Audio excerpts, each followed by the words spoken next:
each of them give you all their bios. And your panelists, I'd like you to go in the order that I introduced you. So if you could please take notes on your end, I would be grateful for that. So first up, we have Sharon Barnes, who is an associate professor and chair of Women's and Gender Studies at the University of Toledo. Next up, we have Lisa McDuffie, the president and CEO of YWCA Northwest Ohio. Then we have Wendy Pestru, who is the president and CEO of United Way of Greater Toledo. We also have with us tonight Nina Corder, who is the founder and manager for Women of Toledo. Nina, I think I just messed up your title. I'll let you fix it though when you jump on. And finally, we have Allie Day, who is an associate professor of disability studies at the University of Toledo. So, Sharon, please take it away.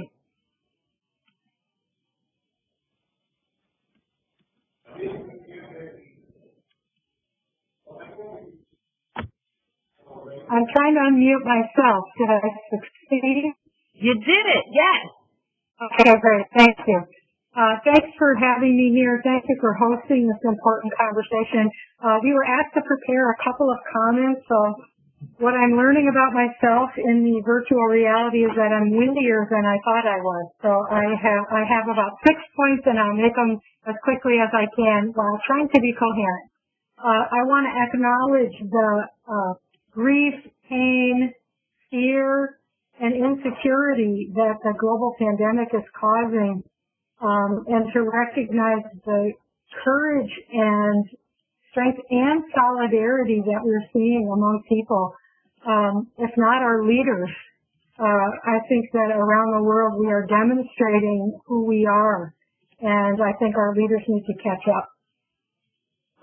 So the point that I want to say is that I think all oppression, injustice, and inequality that exists in society under normal conditions exists in this moment, but are often exacerbated by the conditions not only of the virus itself, the health issue, but the economic and cultural social consequences of the pandemic. So racism, sexism, ableism, classism, anti-Semitism, transphobia, you name it, heterosexual sexism, they are all still here and still operating, and often are exacerbated. I think a third point I would make is that those of us who have privilege, especially the kinds of privilege that have traditionally fallen on elite, especially economically elite, white males, and salaried people who can work safely from home, who are full technology access, full access to their income, to shelter, to food, that have it significantly easier than those who are experiencing, who don't have all of those privileges. And I would suggest that those of us who do have some of those privileges are have an opportunity at this moment and an obligation to work really hard to do what we can to remedy the inequalities in a permanent way as we move forward. And on that end, I think the recovery planning has to lead to a more just, more equitable, more fair world for all people globally, no exception. And I think this means competent, comprehensive, culturally relevant restructuring of our economic, our healthcare, our criminal justice, and our educational system. And I think that minoritized and marginalized people's voices need to be at the table, and of course that includes women. And one more point of the areas where I am seeing in my work the most significant effect on women. Of course, on the health side, we know that more men are dying of the coronavirus, but women are absorbing the impact of the financial restructuring.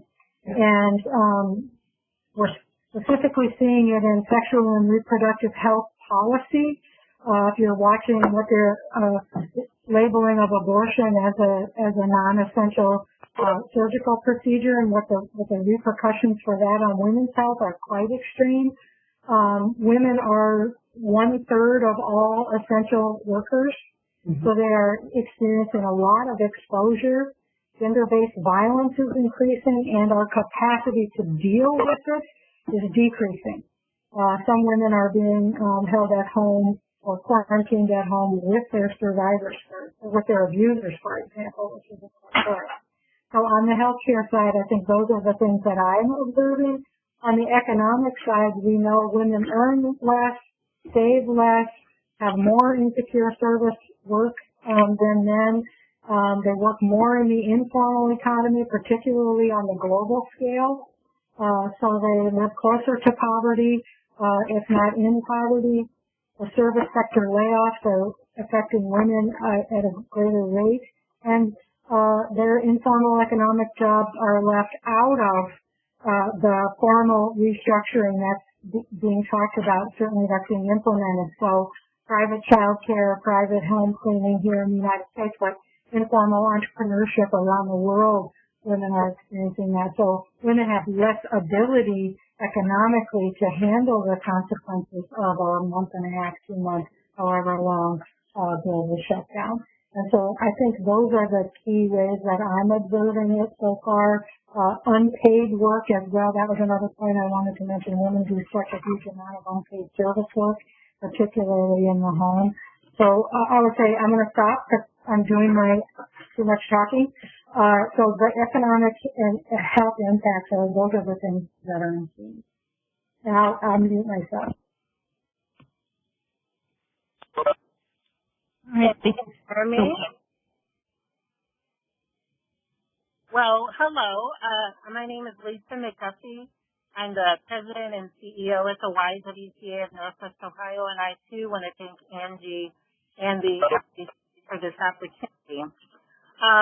You know, it's nice to follow behind my colleague Sharon, because I echo really her sentiments. I could say ditto, ditto, ditto.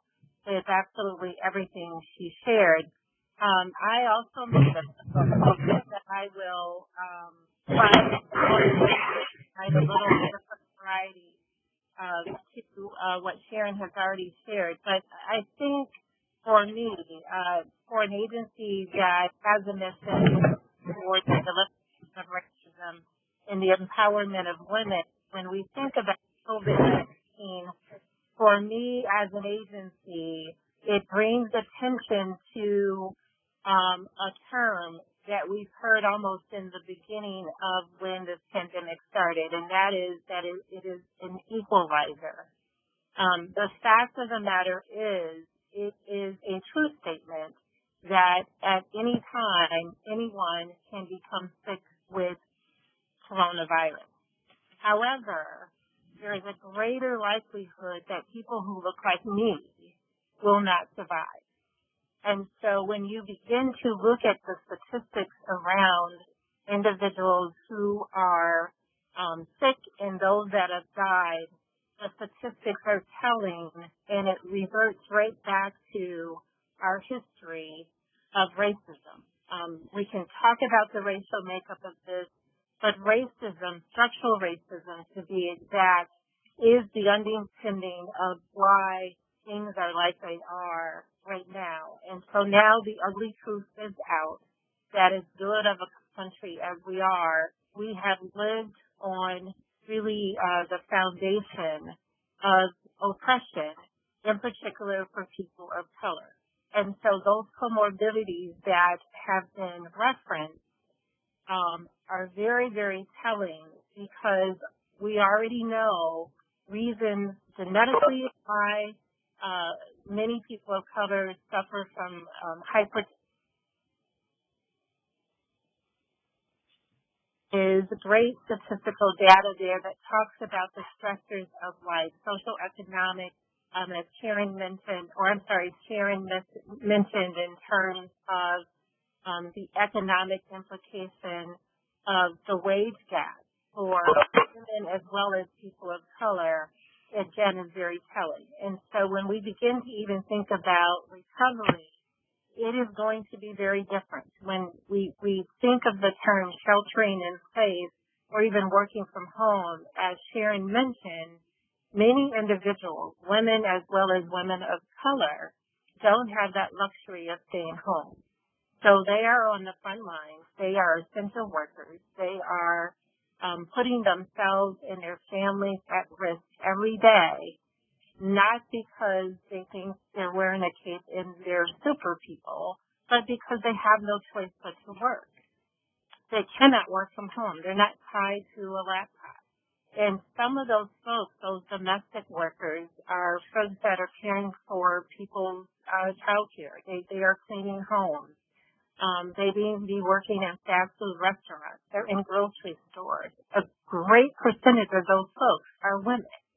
When we also take that a little further and dissect it, we realize that in this country, we have a huge disproportionality of single-family homes. So when we think about the implication of coronavirus, we have to think about what happens if that woman becomes ill and is in that statistical category that makes her high risk. She may not be around, and then who is going to take care of her children, providing the children don't also get sick? Because this whole separation that our country is talking about, again, has racial implications. We know that the space is of concern. We know there is not an opportunity to separate, even in many people's households, because the space just isn't there. So it just gives a totally different look, I believe, on what this virus has done, and more importantly, what we need to do as a country.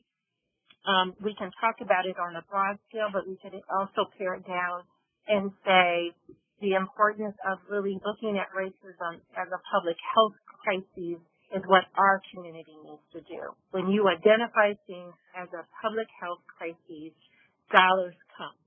And so it is certainly my encouragement. I know at some point we will probably talk about the importance of making sure our voices are heard and contacting our legislators. Those are all things that we need to do to declare racism as a public health topic. The other thing that I think is extremely important to think about with COVID-19 is what's happening with our students. By all accounts, when the time things are done and said, most youngsters are going to miss somewhere between 3 and 6 months of education. We already know what that really means. Statistics are very, very clear when it says what happens over the summer when kids aren't learning. In particular, for children of color, they fall behind. And so, again, as Sharon mentioned, there are certain things in place that really are there from the mindset of individuals with privilege. As long as you have technology, working technology, and access to that technology, you may be able to keep up. But we already know that in many households, in particular with people of color, there's not enough equipment or there's not working computers. Many times they have relied on the libraries, and the libraries are closed. So what are we going to do to see that those young people catch up is one issue we have to think about. I have a couple of other points, but I think I'm going to limit them very quickly to 2 others. When we talk about recovery, what really will be done for women, in particular those that are making low wages, as well as people of color in general, knowing that because of the wage gap, oftentimes they have lived paycheck to paycheck. And then instantly one day, our government shut everything down.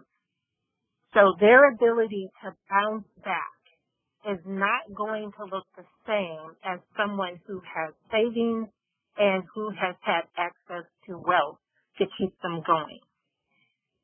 Second point I would make it's important to remember that there are strong implications of structural racism that has existed in this country for decades. There now is a virus that targets me and people who look like me, raising our risk factors of, again, entering into a platform where either people with bias are judging, there may not be access to proper health care.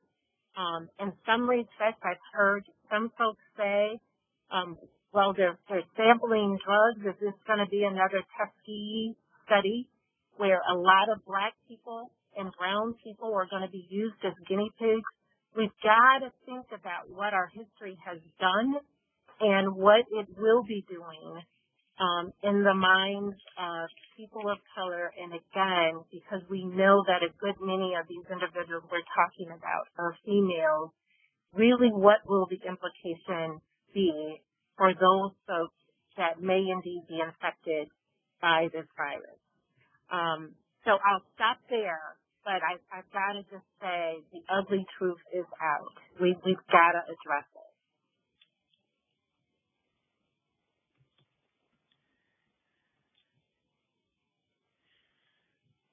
Thank you so much, Lisa.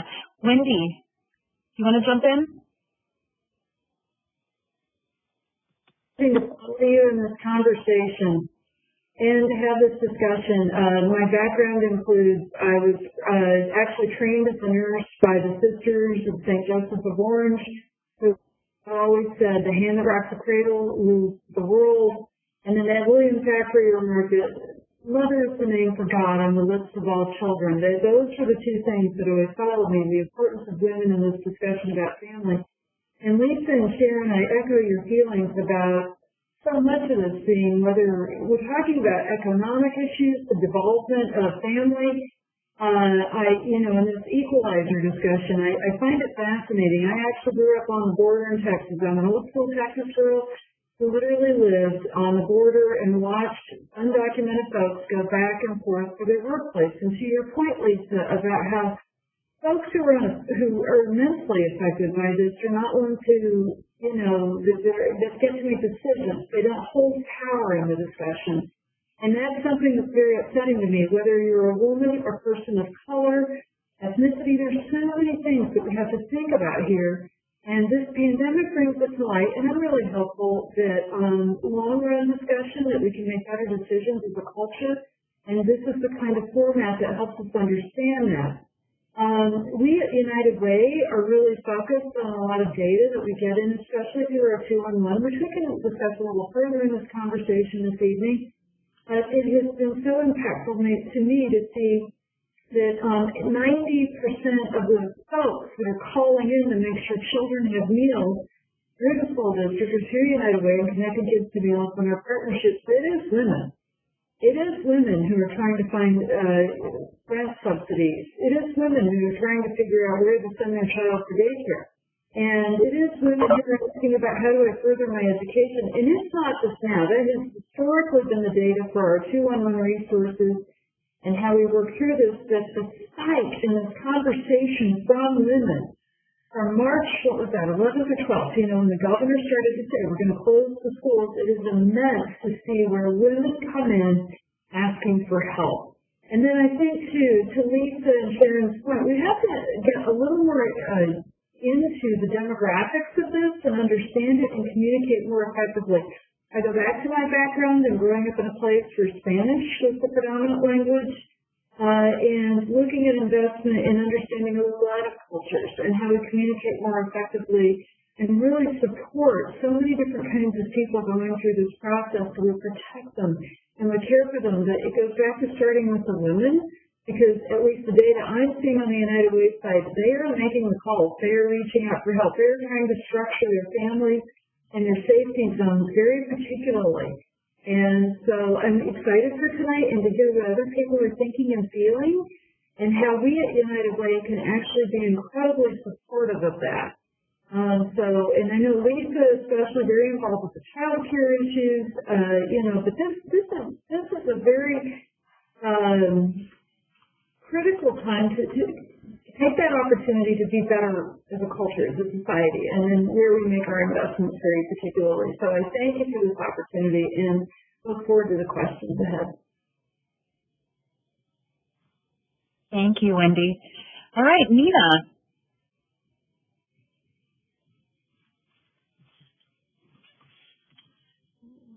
Oh, we can't hear you yet, Nina. There you go. Okay, can you hear me now? Okay. Yep. All right, technical, right? Once again, I just want to say thank you, Angie and Daniel, for organizing this, and thank you for inviting me to have a seat in this discussion. So I am very grateful and honored. Of course, I'm going to piggyback. I agree with Sharon, I agree with Angie and Wendy. Definitely they have a great and valid point. So what I do is, so I manage a grassroots organization called Women of Toledo. So we are very grassroots, so we work very close with our female community members. We either work one-to-one or we work in a group. So we organize a lot of talking circles because we believe that for you to be able to get the answer, you have to be asking the right question. And usually the answer comes from the community members that you serve. We have pivoted our strategy. We have organized multiple visual power hour series during this time. So far we have organized 9 different series programs that our female community members can join in and lean in just to have conversation about day-to-day scenario that they have to go through on a daily basis. Because we know that COVID-19 pandemic affects everyone and is everywhere, all different areas, zip-code, state level, and globally. But I know it affects different groups for different people. Definitely also deepening existing inequality. We just had a conversation with a group asking how it impacted for a lot of immigrant community, especially, and also for any professional immigrant like myself that really still have family that is back in our home country. Because some of our home country is a development country, so it's much more difficult for some of us to really navigate that conversation and try to overcome the fear. But I believe fear can fuel you. As long as it's a healthy fear, stress, it can motivate you to fulfill tasks, accomplish a lot of things, and achieve the best result. That's how I look at it. And we women, we are very resilient, and we are very strong. So I just want to touch base about some data because I have United Nations Women, because I do a lot of work that ties to economic advancement with United Nations Women, and recently UN Women have published a publication. It's about 16 pages. It's online, and it is about the impact of COVID-19 on women. It gives you a lot of resources, so I highly recommend for all of us to check it out. We did pointed out 5 points, which is economic impact, health, unpaid care work, gender-based violence, and human rights. So that is enough. What I can share is my experience working with the community members here. So I looked at 4 different areas, which is marketplace, workplace, community, and family. So I just want to piggyback on the UN. It says that nearly 70% of women around the world, living less, saving less, and greater risk of falling into poverty. I believe Dr. Sharon Bunstick touched on that. Between the wage gap, gender biases, and caregiving expectations, women are already at risk going to be impacted on economically. Recently, the Labor Department said more than 700 jobs were eliminated in the first wave of the pandemic layoff last month, and nearly 60% of those jobs were held by women. So 60% is held by women. In fact, that so many women are in the front of unemployment line is a contrast to the last recession. In 2008 and 2009, most male-dominant industry like construction and finance was the first to slow the slowdown. But during this COVID, the high-contact workplace mostly is like the beauty salon, the shoe, the retail shop, restaurant, dentist office. This is all women's employed. It's outnumbered men. So quickly all these women is out of job. So it's either from employee or employer. Because a lot of this business also owned by women. So that's talking about the marketplace and workplace. How about family? So let's talk about family. Women, as we know, is less economic power because we do free caregiving work. And now with children out of school, mother at home, and some of us still working, a lot of us have to play double duty. We become the teacher and we also a caregiver. Imagine that if you also have that role as a teacher, so now you are playing two roles. The impact of COVID-19 on women showed that women perform 3 times as much as unpaid work at home in childcare and domestic duty than men. So think about single mom. And I believe Lisa did mention that. So right now, we have to understand how this impacted women. And I was greatly to learn 2 words, which I know Lisa did mention about structural racism. So it's really, really interesting for me to stumble this article by Urban Institute about structural racism. So I know Lisa talked a lot about it, but I just want to mention structural racism is the policy, the program, and the institutional practice. So that is a little bit about structural racism. So I believe I cannot tackle all 4 areas, marketplace, workplace, family, and I look forward for the discussion.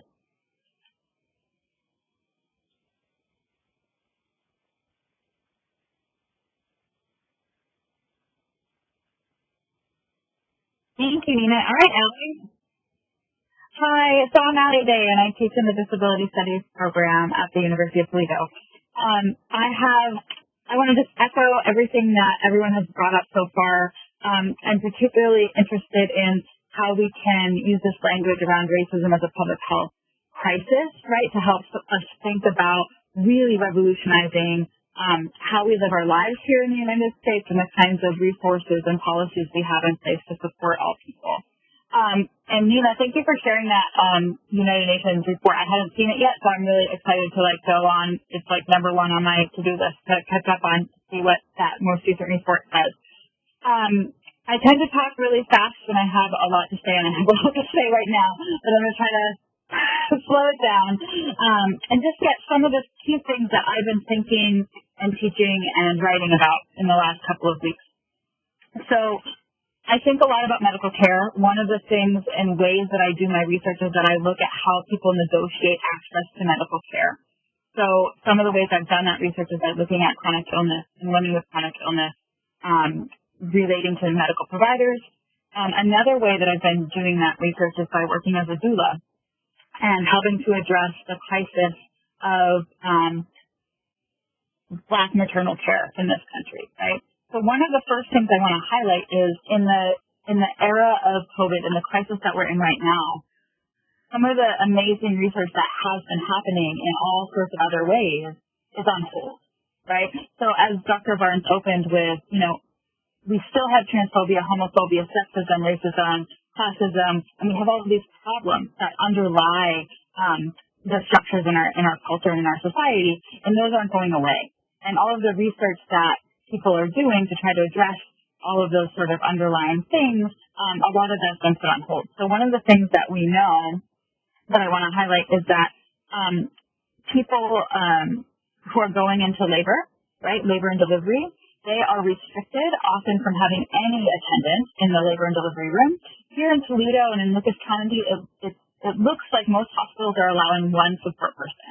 But usually what that means is that the doula or the midwife is seen as non-essential, right?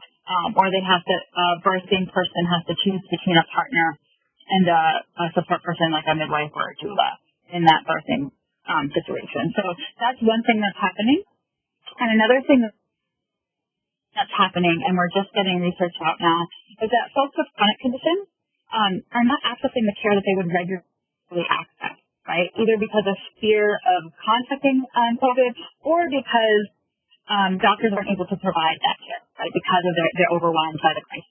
So people who are already living with a chronic illness are getting sicker in the case of what's going on here. So that's something to also think of. When I think about medical care and accessing medical care, I have to think about sort of one of the talk about in my class now is how care is allocated. So who gets access to ventilators and why? We negotiate medicine in this country for utilitarian method, right? So it's the person who is going to most benefit that organ that gets the organ donated to them, right? It is the person who is seen as most valuable in our culture who gets the ventilator.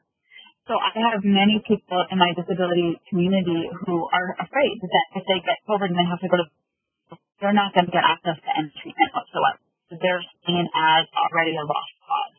And we know doctors and nurses and hospitals have been making really difficult decisions based on the allocation of care because of the lack of resources.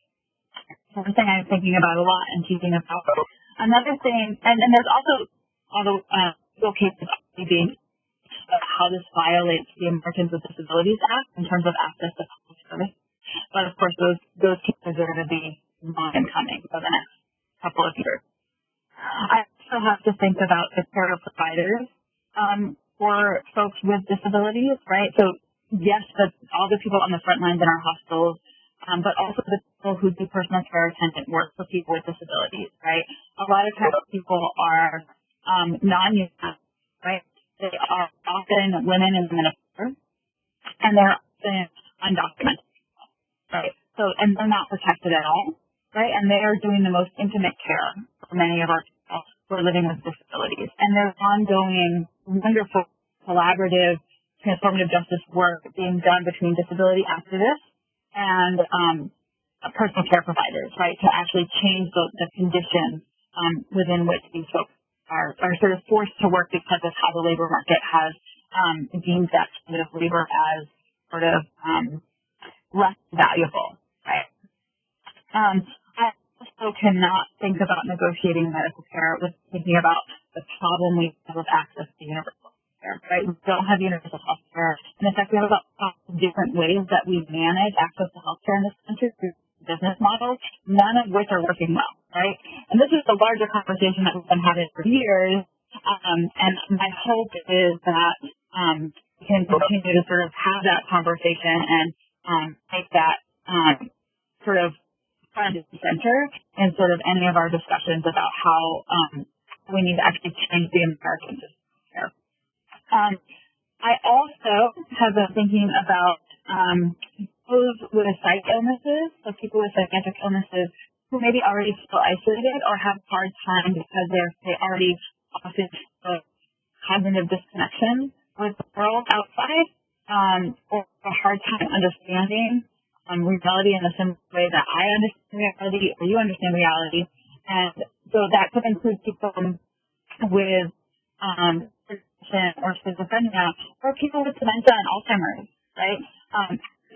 It is, and how is that isolation exacerbated, and the feeling of crisis is exacerbated for many of these people living with psych illness.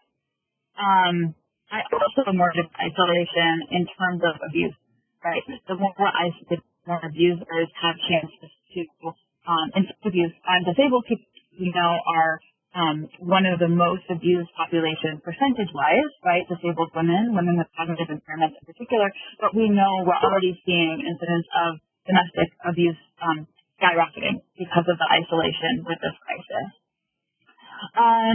Let's see. The other things I'm thinking about is the research that we don't know right now about the virus and what it's doing to actually restructure long-term. So we think of it as it's a short-term illness. You have a you either have very limited symptoms and you survive and you're fine, or right? Really, actually, we actually think that it might be doing something to actually change how your lungs work. And I'm really interested in thinking about how many people develop long-term impairment as a result of that. Things that we don't know yet. And I'm also concerned about, just two more things. Things like the working conditions that are also creating impairment people. So, for instance, in LA, the sweatshops that were working before with undocumented labor to create American fast fashion were being changing over to make masks. But these are people that are 14, 16 hours below wage labor, right? Working in the sweatshops. So I think we have to think about what's happening there. And then, and also, I also want to think about who gets access to the service, right? So disabled people who are on Social Security, don't get access to those surplus checks, right? So what do we call, what's the term called those checks? You guys know what I'm talking about, the $12 that people will $75,000. Thank you. Just check. Whoa, Allie, hit your word. Okay. And the other thing I've been thinking about today, because I saw news last night and I hadn't been thinking about it, is that we are in the midst of like an unprecedented food crisis globally, right? And I had not really, I've been thinking about the supply chain of food, but how the virus has actually just created major problems. And I'm sure that we won't see food effects here in the United States, but thinking about the global security and the food crisis globally and what that's going to do in terms of long-term and disability for people around the world. So, there's some of the things that I'm thinking about, but I'm just supposed to be here and I'm excited to sort of hear what everyone, questions people have and be part of the conversation. All right. Well, thank you, Allie. Thank you to all of our panelists. I don't even know where to begin. There's so many things that you brought up just in this first half hour. So I'm going to, again, open it up to the audience. Feel free to unmute yourself and ask a question. And if you'd rather type it in the chat box, I'll keep an eye on that too, and so I can bring up something there. So I'll mute myself and let other folks jump in.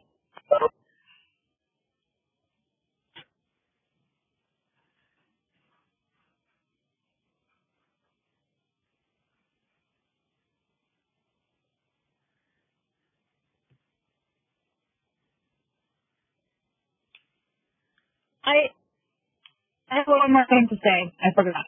Can I say it? Please, yes. First thing, and a private chat message to me from one of the participants. And I actually figured out how to respond to the private chat messages. I'm seeing them, and I will figure it out. One of the participants just made me remember. One of the other things that happened was when President Trump was promoting was promoting medication that he was like, this will happen in the supply chain that people who actually need that medication, they couldn't get it because it was being stockpiled. So that was another thing about within my community, because disability justice working. We're not careful and we start promoting things as potential treatment for COVID. Those things are going to become available for the people who in their day to day. I just wanted to also say that. Okay. Thanks. Okay, if I go, I have a question, especially for Lisa and Wendy, in terms of, Wendy, when you said it's women making a call, that in my head I'm thinking women are always cleaning up the messes that men make.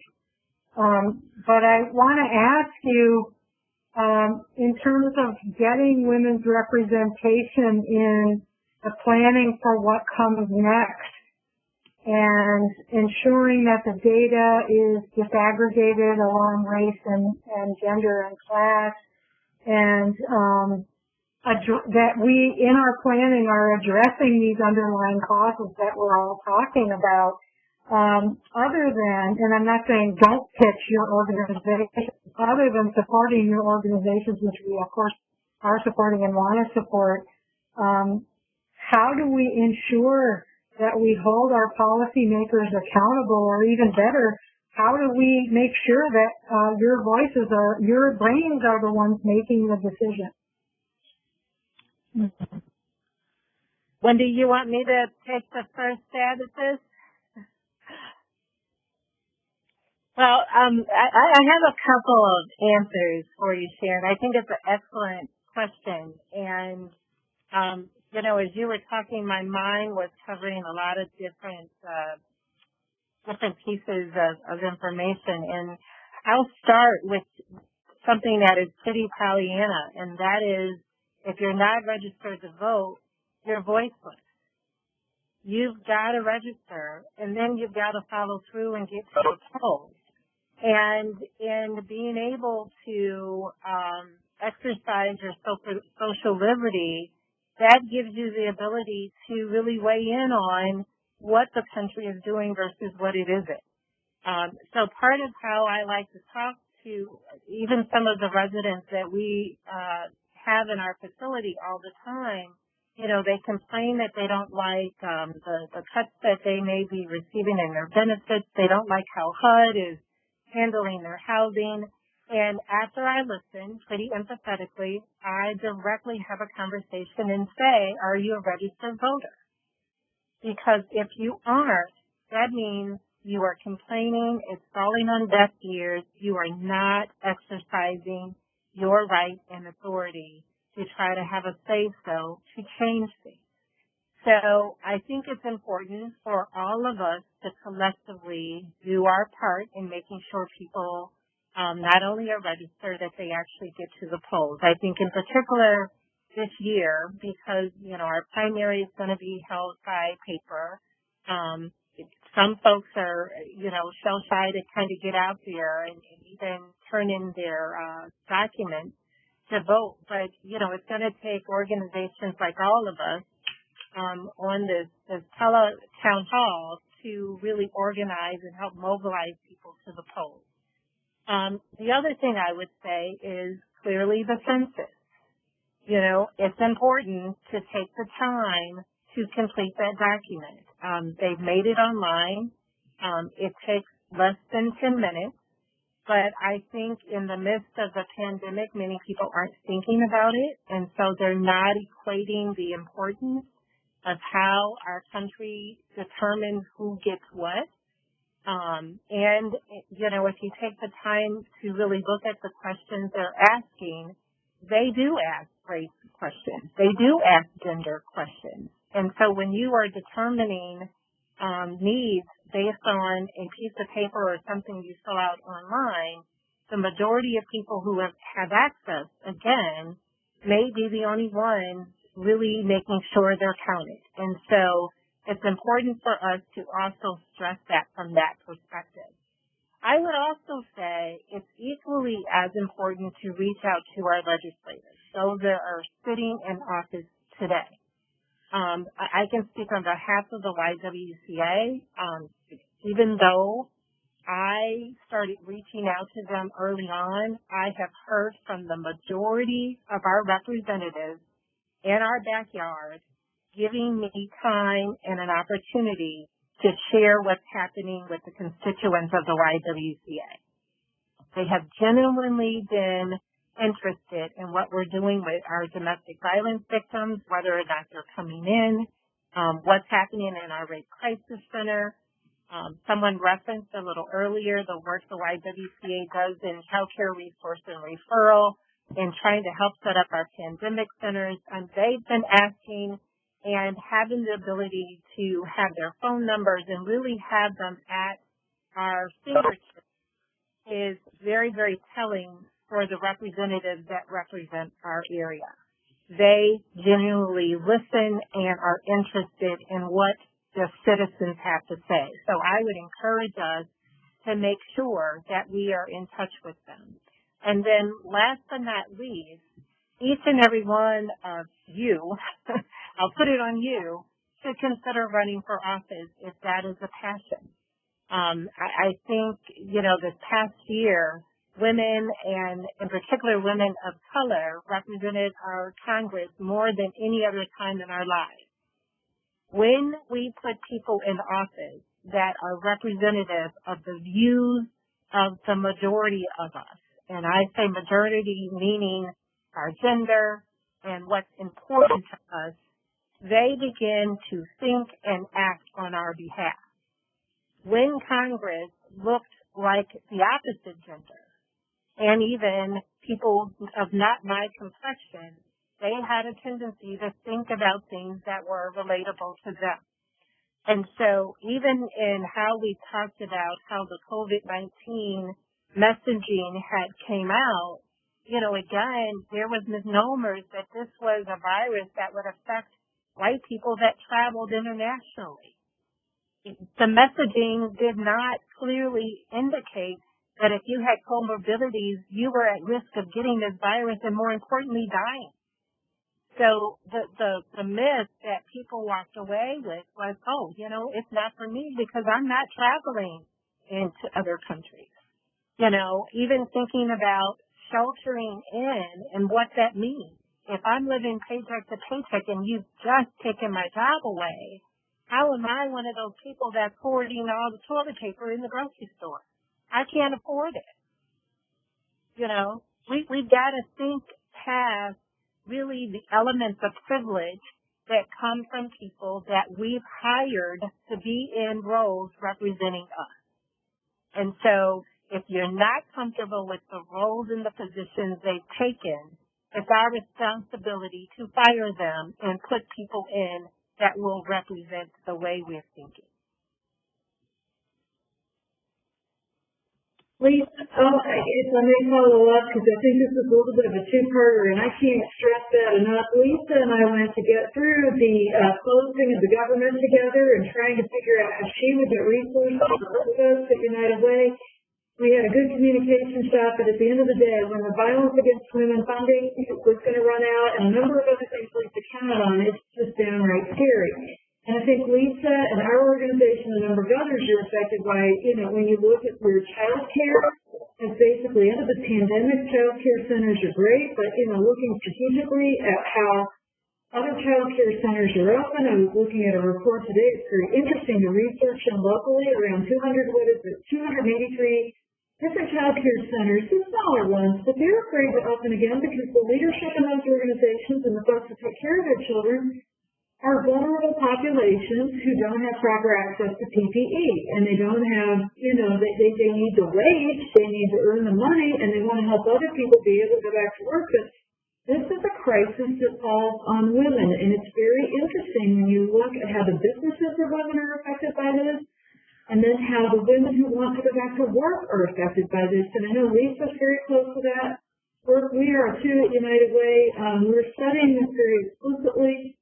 I was particularly struck by when you do the research and you look at the fact that, so when the schools closed, in our 211 calls shot through the roof, 143% increase over 1 week's time, and 89% of them were women calling about food for children, and then food for seniors. And then what does it look like to have some sort of support around their rent and their utilities? And it was staggering because it was well above 70, 80, 90% of those calls are coming from women, not men.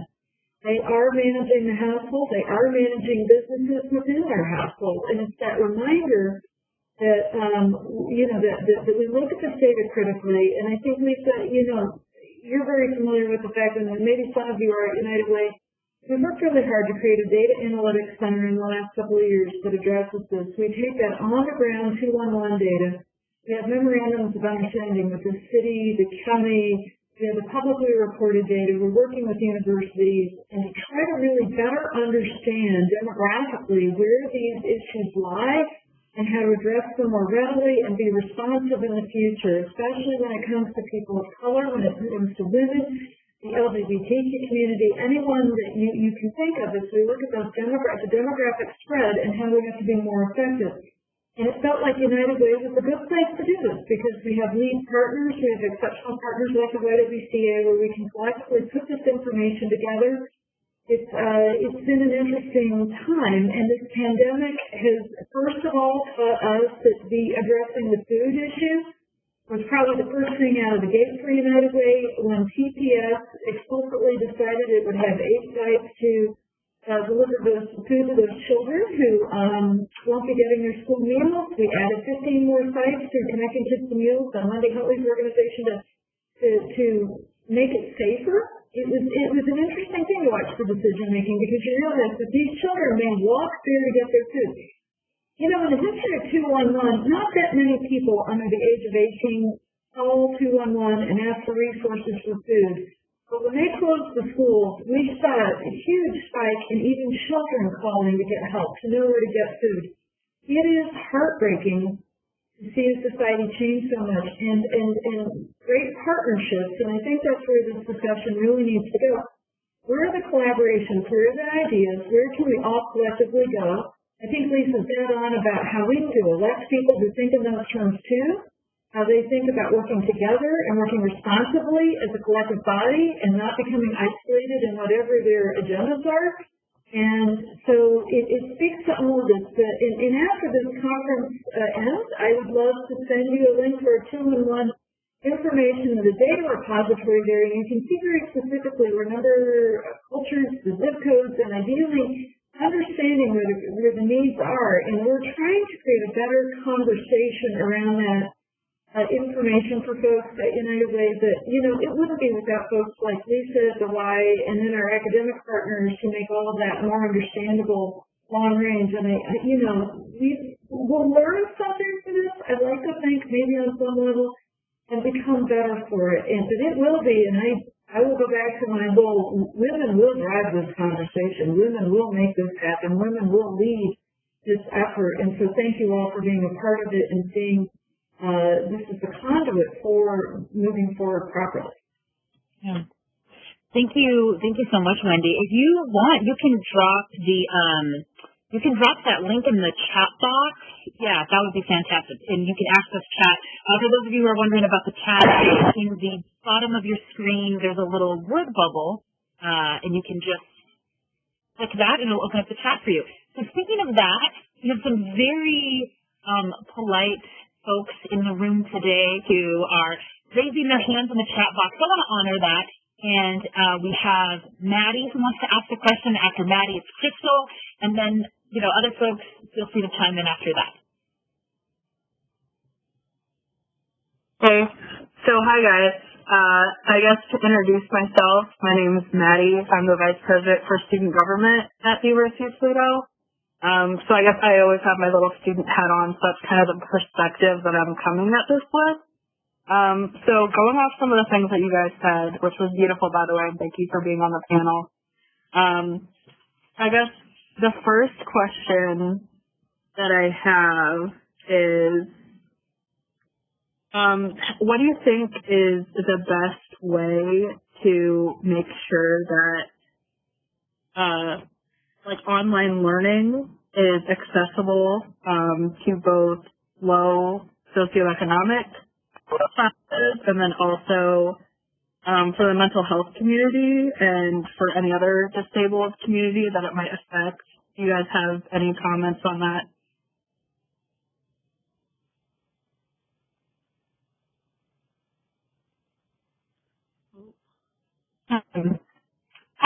I can start because I've been thinking about that a lot in transitioning our courses here at UT.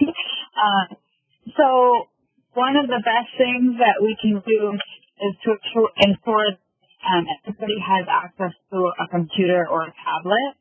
And we know that UT students, that's not the case. And to really mobilize a loaner program for students that need it, but we know that's not going to get everybody. So really brainstorming ways to think about what the cost is that people hook up at home. And the other thing would be how to make sure that people can have access to the bandwidth and the Wi-Fi that they need to be able to do synchronous learning. Because we know a lot of students learn well through being able to talk out ideas, right? And that's something that's missing in a classroom right, is that you don't have the opportunity to sort of verbally work through concepts and ideas with your peers, right? You have to do it in writing. I think that there are wonderful benefits to online learning, though. Online learning can be more accessible to with disabilities for all sorts of reasons, because you can have asynchronous platforms that allow for different modes of process, right? So people who process different time periods.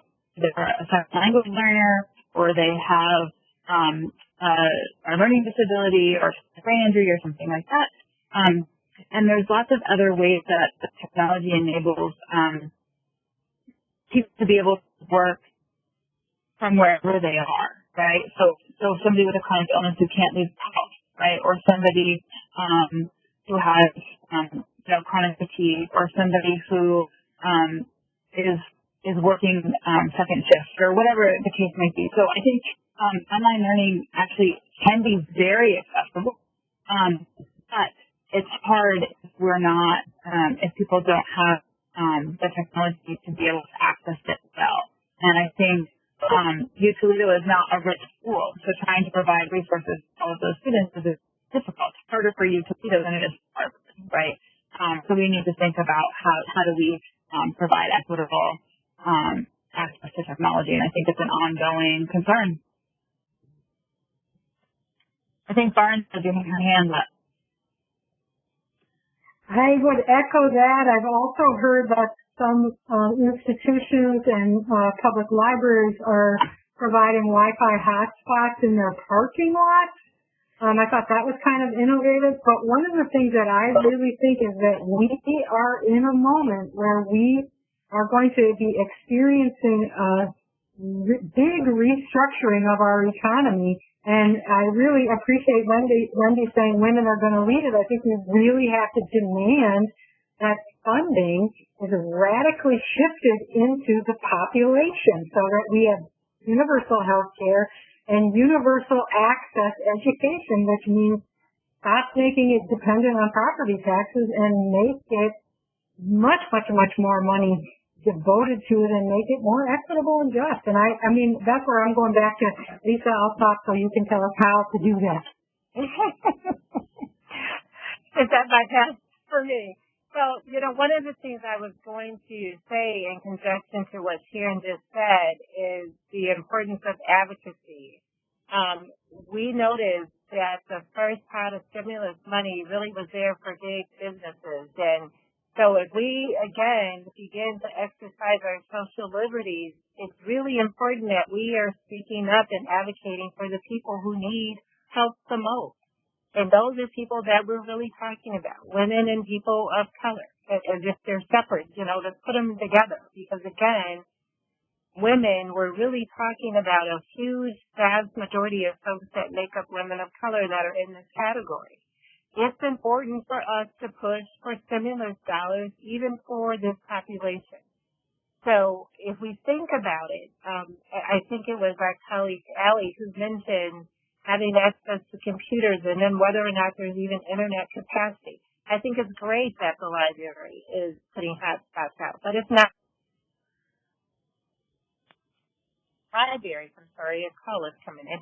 It's not just the responsibilities of the library. I believe if this is what we are saying the future is, it is the responsibility of our government to equip our people so that they can learn. Period. It should come in a stimulus. And we should be advocating for that. So I guess a follow-up question is, I was also wondering about single mother households, because one of your comments, Lisa, was that, or at least I believe it came from you, that mothers are becoming teachers and caregivers, but now single mothers are also becoming, if they're pursuing higher education, they're becoming students as well. So do you think that there is a way to be able to combat that? I know that adding some sort of stimulus instead of money in their pockets could help them a little bit. Do you think that there's any other way that we could assist those people? I would love to take credit for that statement, but I think it was one of my other colleagues that referenced it. I touched on it, but someone else, I don't know if that was Nina or who. Actually, it wasn't. I'm sorry.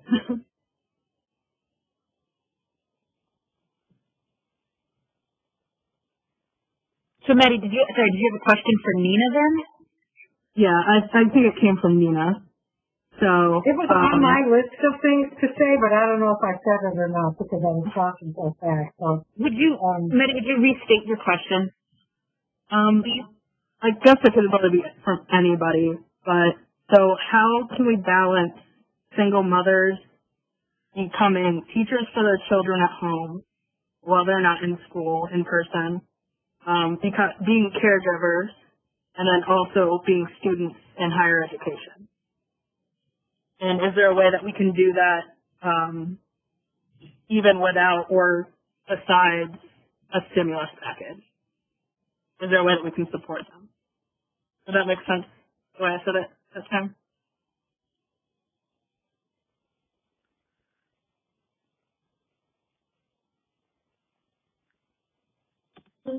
And the expectation in that employer base that they give people this latitude is an enormous and important space. And whether we need to compensate employers who are readily able to do that for folks to make sure the technology is available for these women to work from home.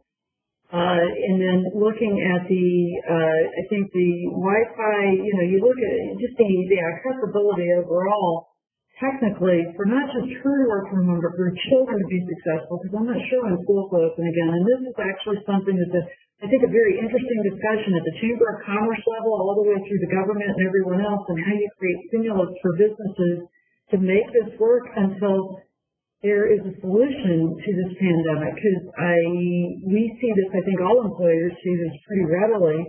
But it goes to the policies and being very open-minded. But I like to believe that we are getting there in the discussion. But my colleagues, please, this is a big one for us as we try to work through what allocations we can make as an organization, but also to others as a funder. So I wonder too what it looks like to push our local government to provide free Wi-Fi for the city. Right? And to say, like, the information highway is as important as the road that is in front of my house.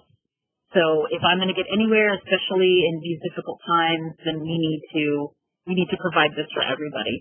Because it's great that, the Toledo Public Library is providing Wi-Fi hotspots, Toledo is, but if you don't have a car, right, or if you're at home with 2 small kids, how are you going to access this? So, it's absolutely a necessary part of our infrastructure.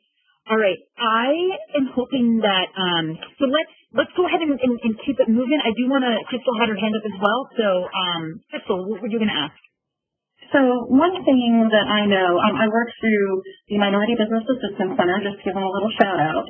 And one of my big concerns as we are moving forward and reopening businesses is the nuclear family is going to be impacted by people going back to work, but also single-parent families. What are they going to do, and what can we do to help them as they're called back to work? Many of them will be in a situation where if they don't take that call back to work, they may be denied unemployment. So that's a very hard choice to make. What do you do when you don't have anywhere to put your kids? But then how do you put food on the table? So what can we do to help women and everyone in that situation? That's just a general question.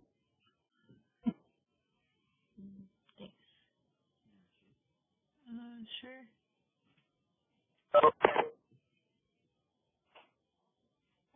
Hello? I don't know. Hi, this is Lisa Washington. And I just want to make a comment, first of all. Hopefully you all can hear me. Lisa Duffy kind of touched on this as far as the perception that people see. I think if anybody's looked at, you watch the governor's press conferences during the week or anything else, you see the mothers at home in the nice white kitchen the kids' rooms are neat. You know, if you are a mother living in a small home or you have 2 or 3 children in an apartment, that, not saying that everybody is like that, but the perception is that the mother is at home, she can take time and work with that child and teach them, help them with their homework. The real truth, particularly in the areas that are being really hit hard, is our homes don't look like that. Mothers are stressed out. If they have 1, 2, or 3 children, they're worried about what food they're going to put on the table. So they can't do some of those activities where they're helping their little kids make something with the food, because I have to be careful to make sure that I'm putting food on the table. So one thing we need to really have people to understand that what you're seeing is not the real woman or that person that's leading that home. You know, right now those mothers are probably stressed out. And for some who haven't been to school in quite some time, and if I have a child that's in middle school and a high schooler, you know, you have to deal with all those attitudes. You have a lot going on. The perception, what a real mother looks like. I guess that's what I'm boiling this down to, is that's what people really need to see, and we are not seeing that. I would say part of the reason that question came up for me is I work with the Sophia Quintero Arts and Cultural Center on their board, and many of their students don't have any devices. Their parents don't speak English, so they are struggling with their homework right now, even with parents in the home, sometimes even both of them. So when one or the other of their parents are gone, these kids are going to be in even more trouble than they were. So I think as a society, we need to think about what we as individuals can do to help in these moments too. Can everybody hear me? My name is Kate Dickey. I'm a graduate of UT, but I currently work for GLCAP, Great Lakes Community Action Partnership, in their Head Start kind of department, specifically working with children with disabilities. And so just to kind of hopefully kind of calm some of the anxieties and to maybe specifically address what you said, Head Start, because I know a lot of these families are folks who are using some sort of financial assistance or maybe even are Head Start families. We have received so much financial support in response to the COVID virus in terms of grants. And so coming back, even if we're not able to physically hold classes and welcome our students back to school either in the summer in some sort of assistance program or in the fall in the regular classes, we do have a lot of things coming down the pike in terms of support financially. And so those things are coming, and I hopefully will see those coming out soon. Because really those grant dollars are coming in response, and so hopefully that does provide a little bit of help in terms of like childcare and everything, especially for in-home childcare is one of the things that we're really kind of focusing on, because folks do, you know, it's one of the things that we offer is in-home childcare, and so hopefully providing some PPE for those people and some additional cleaning supplies and things like that. So those child care centers can go and open up again and provide some people that can start working again. So, you know, I don't know if that's helpful at all, but really there are things in the works that will hopefully provide some relief for people in terms of child care, most definitely. Thank you, Kate. That's great. Really important. I have a question here from Lisette. She's asking, one, what are steps that non-citizens or international students in the U.S. can take to help those messages being heard, since we can't participate in politics, for example, by voting or taking, and there's a lot of fear for folks who are undocumented right now to take the census. So that's question number one. And then question number two is, are there any resources that are directed to non-citizens or international students in the time of COVID?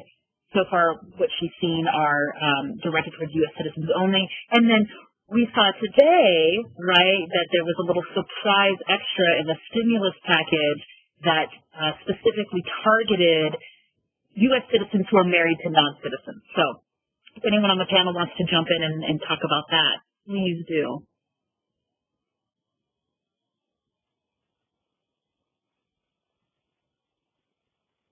I might be able to jump into that. Again, this is Nina Carter. We work together under a collaboration with the Toledo Public Library with initiative the commissioner called Lucas County. Welcome Toledo, Lucas County. I can drop the information in the chat so that for any non-citizen or immigrant that needs support or services, that they can contact Mally at the library under Welcome to Lucas County for support. I don't really have the resources in hand, but I know that I can redirect, contact information for anyone that's interested in that information. Hopefully that helps. Also, I know that the University of Toledo is offering housing support for international students who are being prohibited from travel or can't travel. And the food pantry at the university is still open also, so there's some access. But I'd be curious to know if folks know of other resources. I'll also add to that the university has raised over $90,000 to provide financial assistance to students, and there are no restrictions based on your citizen status.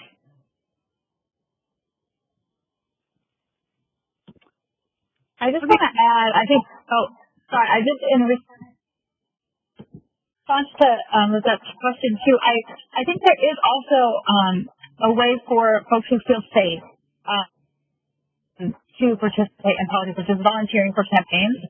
You don't have to be a citizen to volunteer for a campaign or to show up for a protest. So I understand that some folks don't feel safe doing that, right? But I hate to think that folks who just because they can't vote, they don't feel like they can be heard, right? Like there are still ways that folks can participate. But also, I always welcome learning from folks who have citizenship in other countries what's going on where they have their citizenship and how we can help support abroad too. So I think that's also something is to help us remain aware of what's going on in other parts of the world, because we can be very U.S. centric.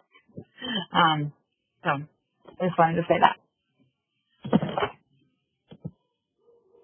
So we have just a little more than 10 minutes left. Does anyone else have a question right now? Again, I have lots of questions, but I want to open space for other folks too. Okay, I'm going to jump in with something. Here I go. So, advocacy always comes with risk, right? Like if you're really doing advocacy, if you're really speaking truth to power, that power can come back and bite you. So, what advice do you have for those of us who really want to speak truth to power in this precarious moment? What can we do to advocate at a time when we're looking at, famine and joblessness and all of this? Yeah, Sharon. I'm sure my colleagues will have more interesting things to say, but what I would say, two things. One, make sure that your personal politics are living up to the demands of justice. So do the work in your own backyard to the extent that you can. And then second, try to work in coalition with other people so that I feel like I do so much better when I'm not just advocating for my own issue, but I'm working in solidarity with other folks, and they can support my issues and I can support theirs. And I'm going to stop. I totally agree. For me, I believe this is just in my everyday advocacy work. Advocacy doesn't just happen. It takes committed people working together to achieve progress. I have this one quote that I always share with a lot of our young women who want to get into advocacy. I say that when you have exhausted all possibilities, remember that you have it. I believe it's from Toledo Edison. So you never know what you're capable of doing until you try it. I think this is Allie speaking. I think that coalition, and to sort of keep thinking creatively, and to also mentor, right? Because we have to delegate. We can't do it all. So looking for opportunities to teach others and to ask where other people have interest and sort of reaching out and seeing who might want to develop a skill that can take something else off your plate. The very first thing I thought in response to that question, Angie, is freaking self-care, man. Like, I really do think that we need to all be forgiving and kind to ourselves and to think about our own capacities right now.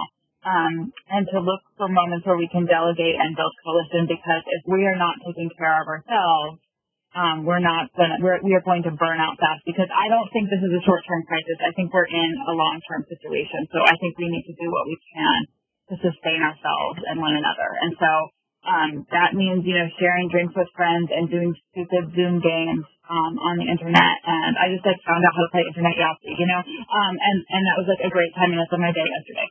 I think that those things are really important. For me, I'm struggling with this a little bit because, any of us can advocate. It just really depends on what we're passionate about. Realizing that 30% of America are people that look like me, but 70% of the people that are dying from this virus look like me, moves me in a different place. It's hard to not be emotional about that. It is hard to not let my voice be heard. And so I'm coming at it with very deep pain, being very honest, some fear, but I'm a Christian woman. I know the opposite of fear is my faith, so I got to move forward in my Christian being, knowing that as long as I have breath in my body, it's important to speak up for injustice. And injustice to me is the statistic that I just gave you. It should not be that a virus that equally can affect all of us happens to take out a certain race of people. And if you don't care about that, then, again, it's a sad day to turn your head and not feel like you need to push to inform better policies, to make sure we're speaking up for vulnerable populations that are extremely marginalized that no one seems to even care about. I mean, we haven't talked about the homeless population or, other individuals that, are oppressed for many, many different reasons. And so I would like to think in this day and age that America has come much, much further than we were 40, 50 years ago. And we realize now that we're all human. And because of that, we should be able to join and lock hands with our allies to help us push this message. And so I don't know, Angie, if there's a call to action before we get off this line, but that's my call for the folks that are on this telephone call.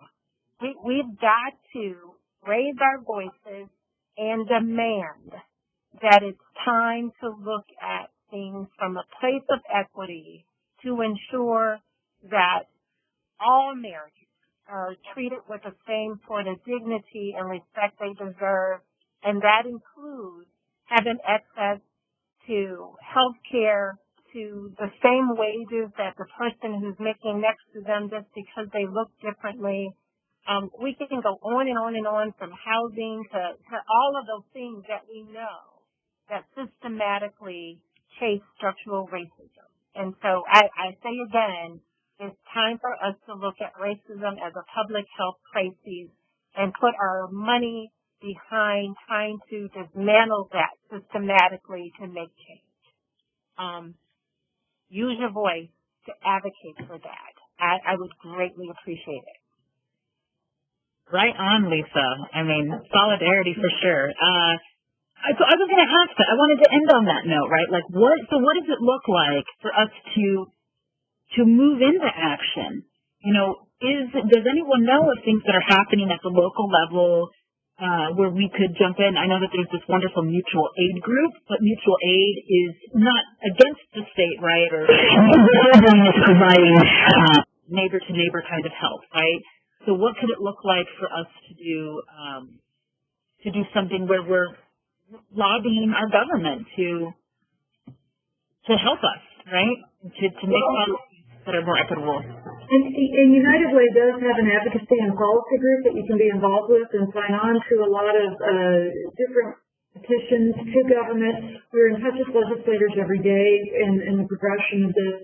And then also always volunteering is everything, and contributing philanthropically does make a voice for somebody. So if you go to our website, the volunteer opportunities are extraordinary. We're continuing to grow those, and it speaks to support for community. And I think too, and this is a little thing, but this is a discussion among women, but bringing men into the discussion and understanding the data is important. I want to point out that this conversation is about women, that everybody's welcome, right, all the time. And you're right, we do need everyone at the table. Yes, Allie. So a couple of things that I'm thinking of, get involved in sort of local campaigns for leaders that you support who are going to be up for election, right, in the fall, because I think it's going to be really hard to do door knocking for local campaigns during this crisis. So be thinking about that and what your capacities might be. Something that I'm thinking about is to look at your local hospital's protocol for how they disseminate care. They've been coming up with individual plans for COVID-19 and ventilators. And the Ohio state sent out, the state of Ohio, sent out, like, they created a protocol, but then they also sort of deferred to sort of local hospitals. So see how they are triaging patients, right, to see who's getting access to care and where it's most needed and what hospitals are lacking resources. And I would say also the other thing is to push back against anybody trying to open early, right? This idea of prioritizing business over bodies, right? Push back against that, because that actually affects the most vulnerable people, right? The sickest people, the people who are disabled. And we need to sort of be having those conversations. And even if policy changes and we decide to open, the state decides to open things up, right? We can talk to individual business owners about other options, right, for things like that. Those are just three things that I'm thinking about.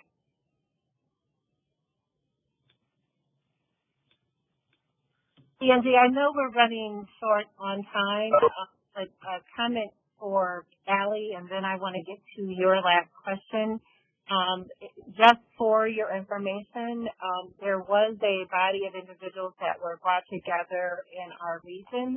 I happened to sit on that committee that was responsible to write the recommendations for all of our hospitals in our region in terms of scarcity of resources, as well as equipment, meaning ventilators and that sort of thing. So we did approach it from a very basic element of making sure that there were no discriminatory practices, that it was decisions that would be made from a place of fairness and consistency. We factored in all ADA standards, and I'm very comfortable with the document that we have come up with, and I understand We just voted on it Friday. It's going to all of the hospital CEOs on Monday, hoping they will adopt it. The tricky part about that, and I'll just say this for the record, is each hospital is separate and apart and anonymous. So they have the right and the ability to not follow the protocol. Right. And so that makes your point all the more valid, that it's important to make sure that people that have economic means compared to someone who is possibly unhoused is not the person that's going to automatically get a ventilator, that sort of thing. And so then to Angie's point, I push you, my friend, my sister, call us together because I think Wendy's right. There are any number of organizations that are trying to do this work. Some of us have coalitions that we're doing it with, but I invite us all together. The more, the merrier, to try to really move this needle. It is going to be a very different day, and if there's anything that this virus has taught us, it is that we all rely on each other to survive. Why not take advantage of that and try to turn all of this around for good? That's a beautiful note to end on. Thank you so much, Lisa. Thank you, Sharon, Emily, Wendy, Nina. Thank you all for joining us here and bringing your questions, your insight, and your beautiful spirits. I will be calling people back together. Heck yeah, let's keep this conversation going. Let's continue to push for equity. This is being recorded. I'm sorry I did not say that at the beginning, but I hope everybody who said anything will stand by it because that's what we have to do in this moment, right? So it'll be online later if you'd like to revisit it or if you'd like to share this conversation with friends. And someone did ask that we transcribe the calls to action in the different ways that people can get involved. So the Eberly Center team will do that, and we can just continue to share and to build. So thank you all. Take good care of yourselves. Take good care of your families. And stay strong. Keep fighting. All right. Bye-bye.